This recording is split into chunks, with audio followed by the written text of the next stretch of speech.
มันมาดีเนาะ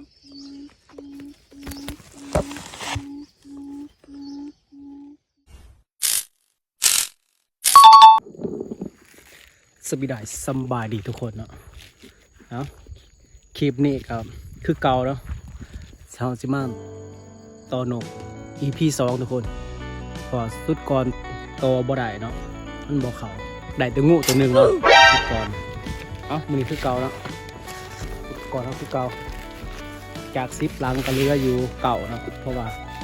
ลังหนึ่งเสียหายทุกคนปวกกินเนาะเอามาเบิ่งเนาะเขาจะไปใส่ม่งไม้เนาะเบิ่งว่ามงใหม่เนี่ยมันสิมีบ่เดี๋ยวสิไปเบิ่งบรรยากาศรวมๆเนาะตอนนี้เฮาก็เห็นแล้วเนาะมองที่เฮาสิใส่มันเนาะค่อยคิดว่าได้เป็นปอสิเนาะลองเบิ่งลังหนึ่ง2 3ลังเนาะที่ใส่อยู่ทุกคนไปใส่กัน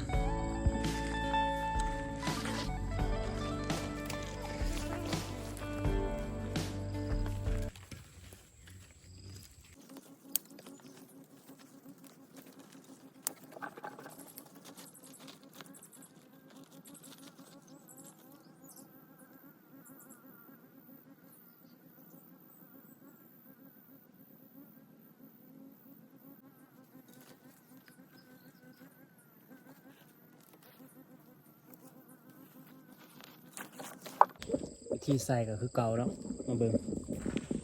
นี่เนาะที่ใส่ก็ประมาณนี้เด้อทุกคนเอาก็ตัดมันไว้เนาะเพื่อนกมันมามันจะได้เห็นปองที่เขาง่ายๆเนาะมันมามันก็ต่ำนี่มันก็จะไปพันกันในนี้เนาะมันก็ออกบ่ได้โอเคทุกคนตอนนี้เราก็ได้ตั้งกับดักที่เรียบร้อยเนาะสิประมาณนี้ทุกคนนี่มาเบิ่งไว้มันบ่มื้อนี่เนาะเอาแล้วบักการสิบ่ถือนกมันสิถือม้าก่อนน่ะนี่เอาบ่กันโอเคนี่เนาะนี่ว่าม้ามันบ่ถือเนาะมันจะโดดโอเคไปกันต่อทุกคนโอเคทุกคนเนาะตอนนี้เฮาก็มาหอดจุดที่2เนาะที่เฮาสิใส่อยู่นี่น่าจะคือทุกคนน่าจะรวดเต็มแต่เฮาเห็นนี่คือขี่นกเนาะน่าจะมีแถวนี้ทุกคนอาจจะลองใส่อยู่นี่เนาะโอเคทุกคนเนาะตอนนี้เฮาก็ใส่เป็นที่เรียบร้อยเนาะเฮาจะมาลุ้นเบิ่งว่ามันสิถือหรือบ่ถือเนาะพอเมื่อกี้เห็นนกบินอยู่เนาะมันมีอยู่ทุกคน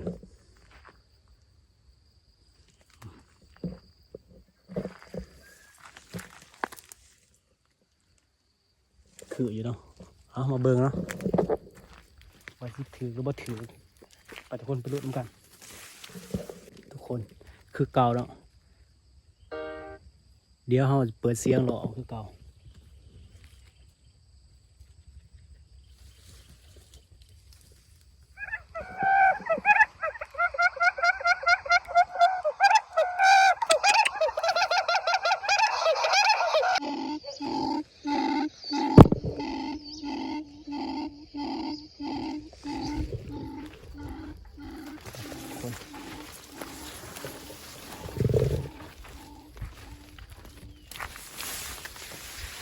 ไปหาบังหลีเนาะ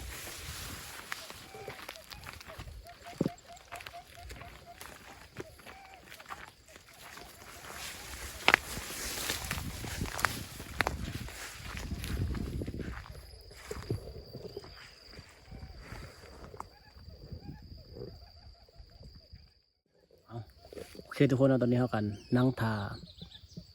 ขอคิดว่ามันน่าจะมีอะไรนี่เนาะถ่ายประมาณ10 หรือ 20 นาทีเนาะอาจารย์จะไปเบิ่ง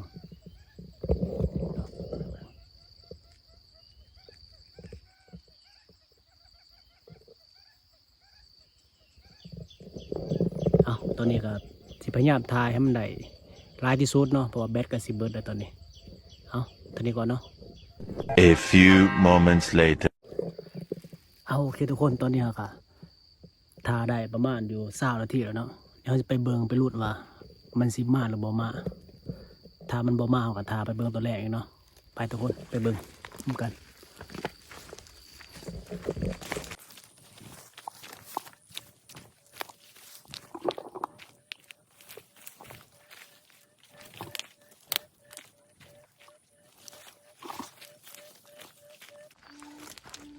คนนี่เรียบร้อยทุกคนโอ้ยมันมาดีเนาะ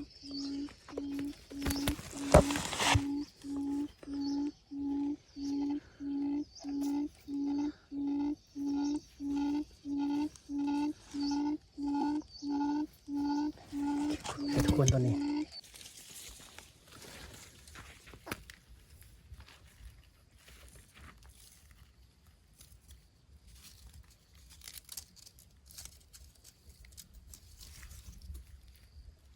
ทุกคนตอนนี้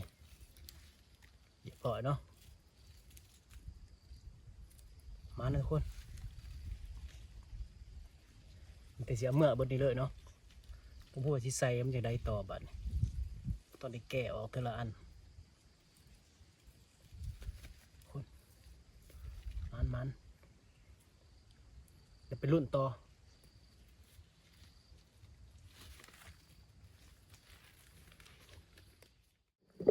เอาโอเคทุกคนตอนนี้ก็10 นาทีแล้วเนาะเราจะมาเบิ่งว่าเทือที่2เนี่ยมันสิมานคือเทือที่1นึงบ่เนาะคอยคิดว่าน่าจะบ่สุกเนาะ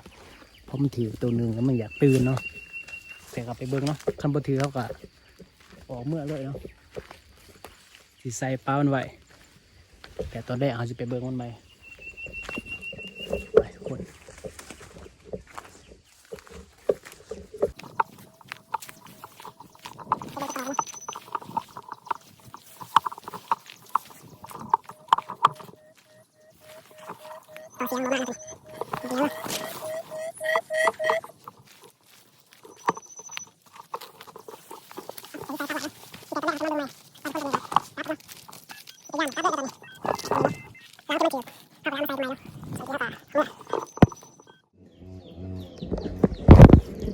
โอเคทุกคนเนาะตอนนี้เราก็ได้มาหอดเทียมที่เรียบร้อยเนาะแล้วก็ปลดที่เรียบร้อย